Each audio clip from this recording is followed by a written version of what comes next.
Dewi. Yes. Dewi Fujin. You were only 30 years old when your Papa husband passed away, yes. passed away.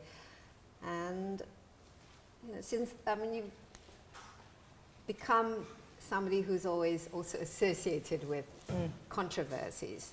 For example, your statement about you think that the CIA was behind the fall of President Sukarno, and also that you believe that President Sukarno might have been murdered at the end of his life. And also there are other sort of more sort of sensational events, such as, for example, there was a book of photography that you published, you know, the Madame de Sugar, and then some kind of fight with the Mini. You know, this is something that is often associated with, you know, with you and your figure and controversies. I mean, how do you feel? I mean, do you feel that you caught these controversies or sensations? I don't think it's a controversial sensation. I don't even, you know, that book was solely only for Japanese, and I didn't think it was coming here.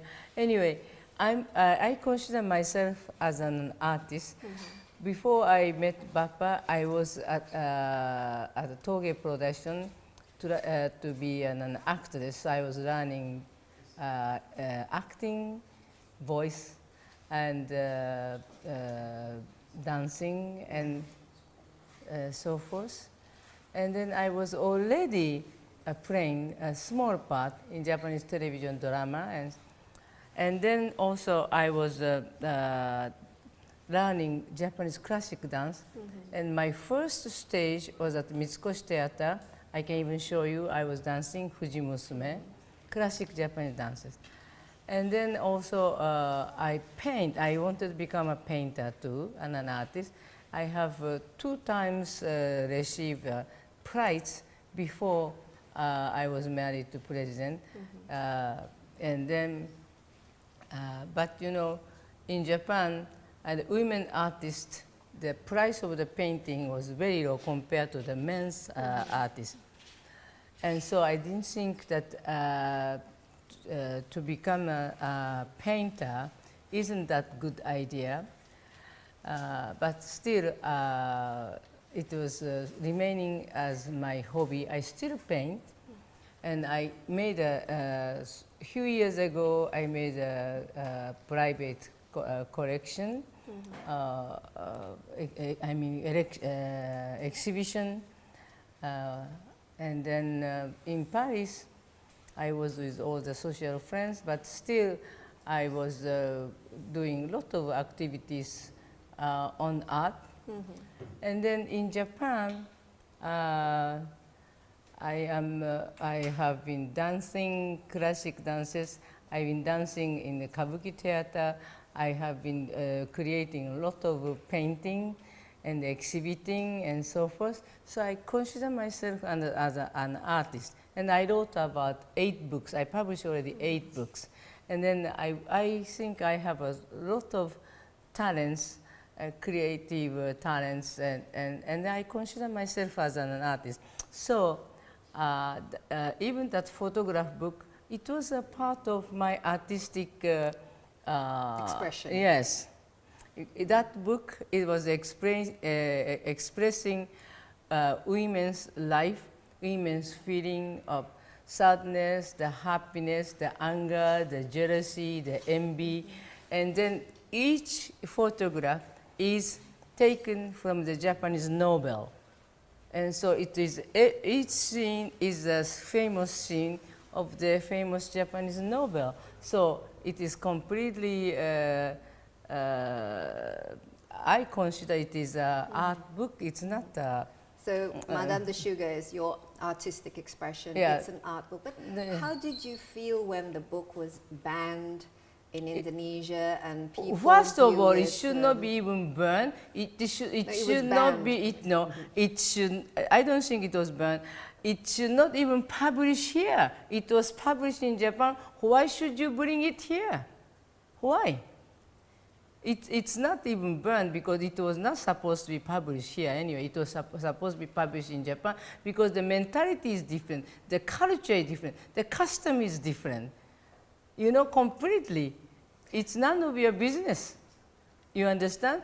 It was for the Japanese audience. It is in our mentality. It is in our culture. It is in our tradition. It is in our circumstances. It is in our life, Japanese life. It has nothing to do with Indonesia. Nothing to do with the religious, you know. And then also, I wanted to be of myself, you know. But did you understand the feelings why perhaps Indonesians would feel slightly disturbed by the book? I mean, it was not distributed in Indonesia, but it's very easy, you know, for people to I read have the not books. given anybody any problems. My life depends on myself, and I am independent, and nobody helped me, nobody gave me any hand to survive, and I have survived myself without anybody's help, without any government's help. And then I lived in abroad for 40 years, and then Indonesian government has not done anything for me, and I have not have any assistance from anybody, you know. It's my life is my own. Yeah, so it's nobody else's business. Exactly, whatever you yes. do. But you still keep the Indonesian, you know, nationality and your name. I mean, is there a significance to it? I mean, do you feel that, you know, there is a part of you that is Indonesian, or perhaps do you feel that you're actually, Naoko Nemoto? Being a carrying, I wanted to have, I don't wanted to live as a widow of late President Soekarno. It's too much burden for me. It was not easy life to keep and then to maintain as a widow of, if you become a widow when you are age of 60, it's very easy to keep your life as a widow of great men. But I was only 30 when I became a widow. And then I suffered time to time being, it was very heavy to carry name Soekarno. Then one day I decided myself, I want to be myself, forget about what I want to live as myself, my life, and new of myself. Then I try to how do you call it? Transform. Yeah, transform. And then that was one of the thought that I published that book, because I would like to live as an artist, because that gives me more comfort and more comfortable. I'm more comfortable and more confident, and I feel more freedom. And then because I wanted to have my own life with my, because I don't want be forced to live and to collect the respect and so forth and so forth. As a widow of late President Soekarno, I prefer the rest of my life to be my own. Dewi Fujin, Yeah. Dewi.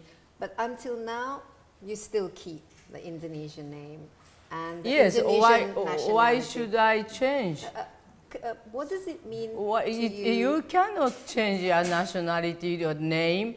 But what does it mean to you? You cannot go back to the Japanese nationality.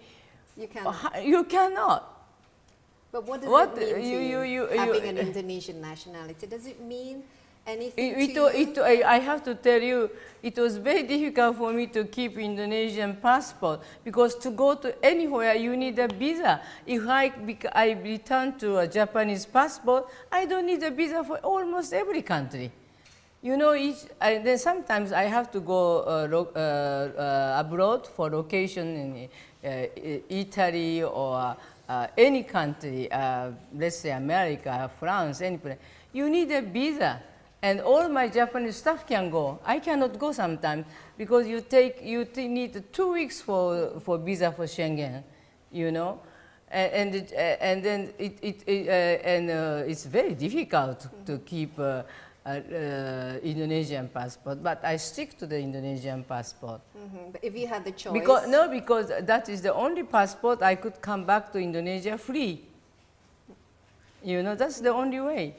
if you had Because if I want to go to Burita, if I have to request for visa, I don't know if I obtain the visa or not, but as long as you have Indonesian passport and warga negara, you can come back.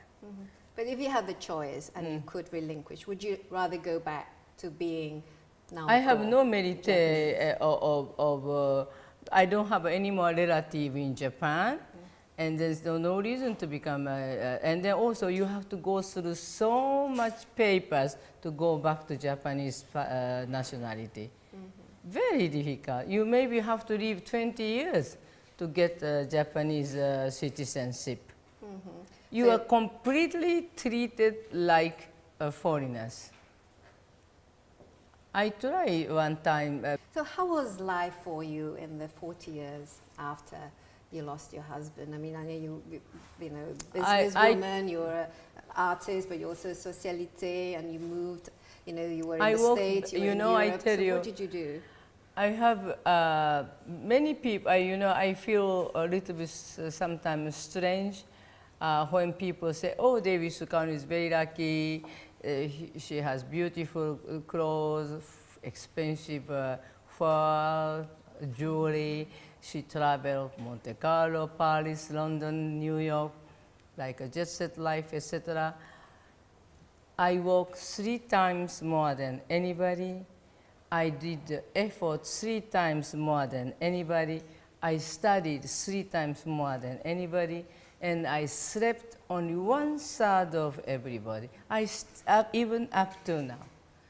I did so much effort, and I never become sick because I had no time to become sick. It was a luxury for me to be falling into sickness. I had no time. I worked so hard. And even now, I work very hard to you know, create myself.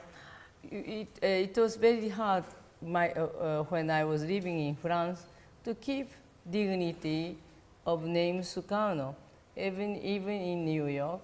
And then one day I said to myself, I want to forget all that. It's not for me anymore. I had it enough, and I want to be myself. That's it. And then my life with Bappa is already 56 years ago, you know, and Bappa died in 1970, so now is about 45 years. So, and then for me it was very important that I have my own new Devi, you know.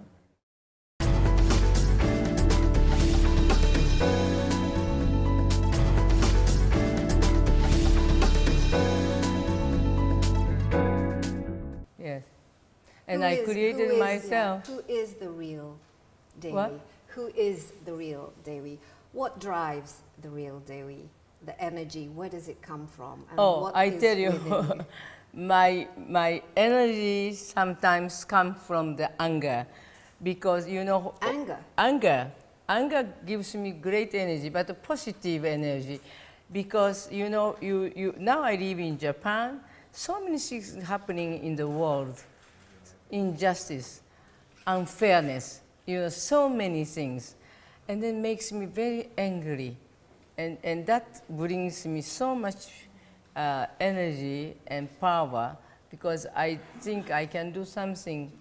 I have to do something, you know. And so for example, I send out the message of my thoughts every day through my blog.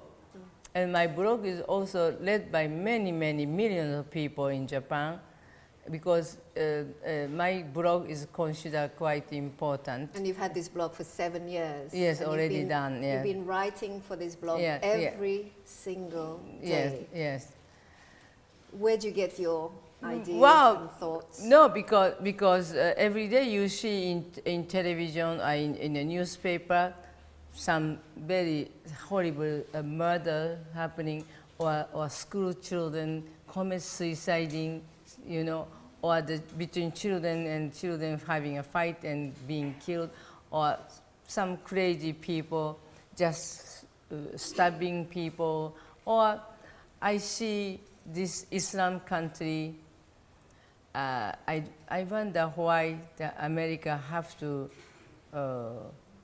kill Hussein. I mean, what happened to Iraq now? You know, what is happening to Africa? You know, and what is happening in Southeast China Sea? I think China is being very aggressive, and what's happening in Ukraine, and then Tibet, and you know, so forth, and the world is moving, changing so much, and there are so much refugees, political refugees. Interesting. Anger, but positive anger keeps you going. Are you Yes. also a happy person? Do you? I am, yes. What As gives much you- as much as I work, I try to make myself happy. What gives you the greatest happiness? Well, I go out with friends. We have a wonderful conversation. I think the conversation is better than any delicious dinner or lunch. I enjoy very much exchanging the view with the friends, and then that gives you richer life. And then also I love animals. I have 15 dogs. I live with the dog. And then I listen to beautiful music, and I paint because I love to paint, as I told you. And then I like to write a book. I already published 8 books. So you're very, very Yeah. prolific, you're very Yeah. productive. But are there other dreams that you're still, you know, chasing after, dreams that you have not fulfilled, and things that you want to do that you have not done, you feel? Well, my dream is if I can have a lots and lots of money. I love to buy a big mountain and then make a fence around, and then to help, to support, to protect all those animals who has been abandoned. Wow, you're Yeah. an animal lover. Yes. Finally, Dewi, I know you've I love written anything that has a life, plants, flowers, anything. You love nature. Yeah. Now you've written so many books, and you know, including your autobiography, which has come out. But when you look back over your life, how would you sum it? Are there regrets, or is there particular destiny you feel that? There are "Oh, this many, is my many life"? regrets I have in my life, and there are many mistakes I have done, and then I learn a lot from the mistake I have done, but sometimes you have two different kind of mistake that is so regrettable that if I did not make this mistake, what could have done? And then another mistake is when you are doing the mistake, you are the happiest time, when you are having a Give me happiest some time. examples of your mistakes that you've regretted. For example, when I came back here, when the Bappa was dying, that time he was already a general, Brigadier General Sabo, who has been tortured and who couldn't even walk, asked me to come to see him, and I did not come to see him. And I wanted to know now what he wanted to tell me. And then when I was in Paris, Prime Minister Rahman of Malaysia was asking me to come to London to come to see him. And then I was too proud to come to see him. But maybe he wanted to tell me something about 30th of September, 1st of October. And I regret very much why I did not come to see him, because he really insisted that I come to see him and to talk. And I was too proud to go to see him, and now I regret. Maybe he wanted to tell me something very important.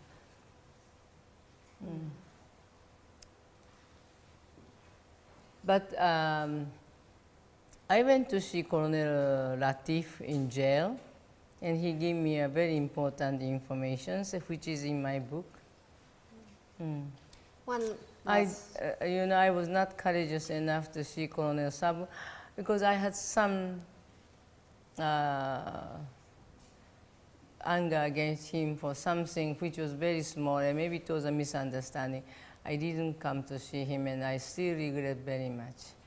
okay, let's end on a happier note. What was the happiest point in your life, the happiest moment in your life? Oh, when I knew that I was pregnant, because to born as a woman and become a wife, and then to die without becoming a mother, I thought was so sad.